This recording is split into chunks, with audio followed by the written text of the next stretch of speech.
बिस्मिल्लाहिर्रहमानिर्रहीम, अस्सलामुअलैकुम, good morning. Weekend सवेरा के साथ मैं हूँ माही शेख। उम्मीद यकीन दुआ भी यही आप लोग बिल्कुल ठीक ठाक होंगे, खैर आफियत से होंगे। यकीनन आज के दिन को भरपूर तरीके से एंजॉय करे होंगे। बहुत ही खूबसूरत सा दिन सैटरडे, और उसके साथ साथ आपको पता है कि इस्लामाबाद का मौसम दिन ब दिन खुशगवार होता जा रहा है, क्योंकि मौसम चेंज हो रहा है। और जैसे जैसे मौसम चेंज होएगा हम खुनकी की तरफ जाते जाएंगे। लाइक सर्दी आ रही है, बहुत सारे लोग हैं जिन्हें विंटर्स बहुत पसंद होते हैं, किसी को समर्स पसंद होते हैं। बट क्योंकि मुझे लगता है कि विंटर्स में आपके पास कलर स्कीम वैसी नहीं होती जो आपको समर्स में आप इंजॉय करते हैं।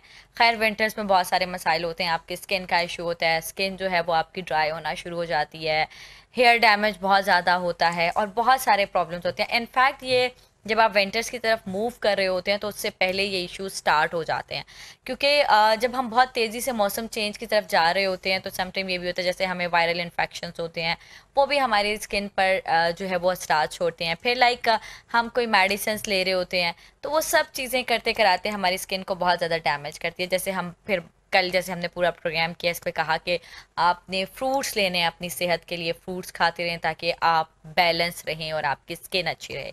तो हमने सोचा क्यों ना हम जब बात ही डाइट पर, आपके स्ट्रेस पर, एंजाइटी पर और स्किन पर करें, तो वाई नॉट हम इसी को कंटिन्यू करें। आज इसी को कंटिन्यू करते हुए हमने दावत दी है डॉक्टर मुबशिर को, और ये डर्माटोलॉजिस्ट हैं, स्किन स्पेशलिस्ट हैं। अस्सलाम वालेकुम, वेलकम, बहुत शुक्रिया। डॉक्टर साहब, अब आते हैं hair fall. Hair fall dryness उसकी वजह नहीं है हेयर फॉल की, तो हेयर फॉल की वजह क्या होती है? हेयर फॉल के डिफरेंट रीजन हैं जो मेल में डिफरेंट है, फीमेल में डिफरेंट है। टू स्टार्ट विद मैं स्टार्ट करता हूँ मेल से। मेल में क्या रीजन है? मेल में हमारा एक हार्मोन होता है जिसको हम टेस्टोस्टेरोन कहते हैं, वो कन्वर्ट होता है डीएचटी में। तो उसमें क्या होता है जी कि वो जो टेस्टोस्टेरोन है वो डीएचटी में कन्वर्ट होता है, उसके बाद जाके हमारे हेयर फॉल को इंक्रीज कर देता है। तो मेल में उसको रोकने के लिए हम क्या करते हैं? पीआरपी करते हैं। ओके और उसमें आइटम ऐसा भी डॉक्टर होता साहब, वैसे पीआरपी के सेशंस मैंने भी लिए थे। एक तो वो बहुत ज़्यादा पेनफुल है, ठीक है, जो मुझे फील होता है, या आपका स्किन, हर का स्किन टेक्सचर डिफरेंट होता होगा, तो मेरा डिफरेंट है और मुझे फील होता है कि वो पेनफुल प्रोसीजर है। और वो कराने के बाद तो आपको एक दिन आपका सर थोड़ा हैवी हैवी आपको फील होता है, पेन होता है, मुझे लगता है सर में। और लेकिन उससे पता नहीं क्यों मुझे लगा कि मेरा हेयर फॉल नहीं रुका। मैडम, उसकी रीजंस डिफरेंट हैं। हम्म। उसकी मैं आपको बता रहा हूँ ना कि मेल में ये होता है, उसमें हम जब पीआरपी करते हैं तो उसके पीआरपी के सेशंस होते हैं। दूसरी बात ये है कि जो फीमेल्स होती हैं उसमें और दो तीन रीज़न हैं। हम्म। उसमें जो सबसे बड़ी रीज़न फीमेल में हमारी ऑब्जर्वेशन में आई है वो ये है कि स्ट्रेस। ओके। स्ट्रेस की वजह से फीमेल में हेयर फॉल स्टार्ट भाई होता है। फीमेल्स में तो बड़ी स्ट्रेस है, ठीक बच्चे है, खाना और नहीं खा रहे, मोस्टली स्ट्रेस है, डोमेस्टिक इश्यूज जो होते हस्बैंड हैं, को खाना नहीं पसंद आया, स्ट्रेस स्ट्रेस है, है। सास ने बात नहीं सुनी, स्ट्रेस है, किसी ने टोक दिया तो स्ट्रेस है। फीमेल्स को कितने स्ट्रेस होते हैं देखें जरा। जी बिल्कुल, यही रीजंस हैं, इस बेस पे हेयर फॉल होता है। लेकिन जो अच्छी बात है वो ये है कि जो स्ट्रेस की वजह से हेयर फॉल होता है वो दोबारा रीग्रो भी कर जाते हैं। ओके, वेरी हाँ जी, गुड। एक तो ये कि स्ट्रेस का ऐसा नहीं है कि आज स्ट्रेस शुरू हुआ है और कल से हेयर फॉल स्टार्ट हो जाएगा। व्हेन स्ट्रेस सस्टेन्स, आज स्ट्रेस स्टार्ट हुआ है, 2 महीने, 4 महीने, 6 महीने, साल बाद जाके हेयर फॉल स्टार्ट होता है। If stress continues on regular basis, फिर जाके हेयर फॉल स्टार्ट होता है। फिर हम क्या करते हैं कि हम जब हमारे पास आते हैं हम सप्लीमेंट्स रिकमेंड करते हैं, पीआरपी करते हैं, तो उसके बाद हेयर फॉल रुकता भी है, और जो हेयर फॉल हो चुका होता है वो दोबारा रीग्रो भी करते हैं। अच्छा, and the same is with doctor साहब द मुझे ये बताएं मेल्स। कि हाँ, सप्लीमेंट्स क्या आपके हेयर ग्रोथ को लाता है और हेयर फॉल को रोकता है? एक बात ये बताइएगा। दूसरा, क्या हम अपनी डाइट में ऐसी क्या चीज़ शामिल कर सकते हैं या चेंज कर सकते हैं जिससे हमारा जो हेयर फॉल है वो कम हो जाए? देखें, जो सप्लीमेंट्स हम देते हैं वो भी हमारी रूटीन में डाइट, क्योंकि डाइट में हमारी जो वाइटामिन और मिनरल्स पूरे नहीं हो रहे थे, इसलिए हमें सप्लीमेंट्स ऐड करने पड़ते हैं। आपने मोस्टली सुना भी होगा कि डॉक्टर लोग कह रहे होते हैं जी 30 ईयर एज प्लस, 30+ हो गया हम लोग, अब तो हमें सप्लीमेंट्स ले लेने चाहिए, अब तो हमें ज़रूरत होती है। हाँ, वैसे मैंने कल भी ये बात की थी, मुझे लगता है कि 30 के बाद हम बोनस लाइफ पे चल रहे हैं। वो तो डिपेंड करता है कि आपने अपनी लाइफ को कितना हेल्दी रखा हुआ है। हम्म। ज़िंदगी मौत तो अल्लाह ताला के हाथ में है, इसमें तो कोई दूसरी राय नहीं है। लेकिन पॉइंट ये है कि हमने कितना अपने आप को हेल्दी रखना है, ये तो हमारे अपने हाथ में है ना। कितनी हमने अपनी स्किन की केयर करनी है वो हमारे अपने हाथ में है। आपने सवाल किया था कि कौन से सप्लीमेंट्स हैं या कौन सी हमारी डाइट है। डाइट तो राइट। जो मैंने आपको बताई है कि हमारे फ्रेश वेजिटेबल्स हैं, हमारे फ्रूट्स हैं, हमारे जूसेस हैं, जो हेल्दी डाइट जिसको हम लोग बोलते हैं। मतलब सब्जियां खाने की आदत डालें, हर वक्त कढ़ाइयाँ, गोश्त, बारबेक्यूज और पाए शाए निहारियाँ मत खाएं, चस्के ना लें, थोड़ा सब्जियों को ऐड अच्छा, करें। यहाँ पे मैं एक और चीज़ ऐड करूंगा कि हमारे यहाँ ये है कि जो हमारी प्रोटीन डाइट है वो भी बड़ी ज़रूरी है हम्म। हेयर की ग्रोथ के लिए और हेयर को स्ट्रेंथन लाइक करने के लिए। फिश। फिश हो सकती है, चिकन हो आपका सकता है, मीट हो सकता है, आपका चिकन हो सकता चिकन है। बॉयलर चिकन आपको क्या फायदा देता होगा, ये भी बताएं मुझे देखिए जरा। ये फिर एक टोटल एक अलग टॉपिक ऑफ डिस्कशन हम्म। है कि जी कि जो हमारा ब्रायलर चिकन है उसके क्या बेनिफिट्स हैं, जो देसी है उसके क्या बेनिफिट्स हैं।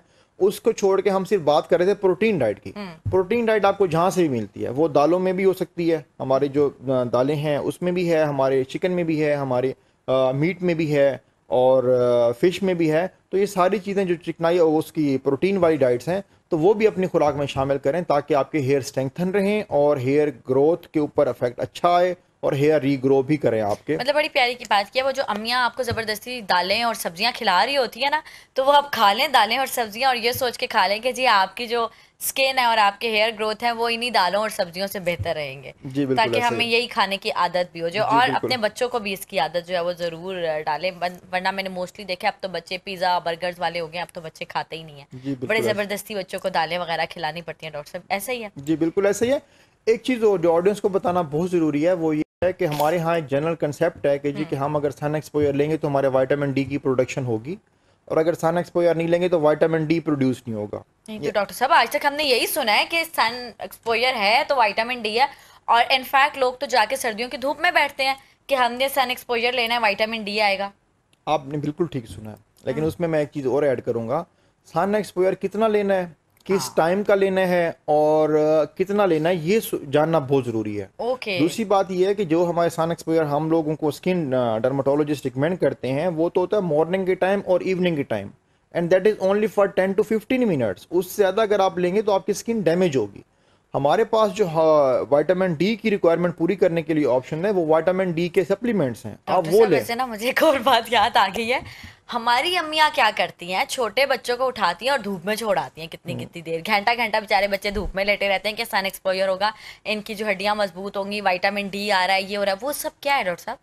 देखें सन एक्सपोजर बच्चों के लिए भी ज़रूरी है, हम्म। लेकिन ये कि मैं अगेन ये बात करूंगा कि बच्चों के भी जो हमारे पीडियाट्रिक फिजिशियन हैं वो भी यही रिकमेंड करते हैं कि बच्चों को रेगुलर बेसिस पे आप विटामिन डी दें।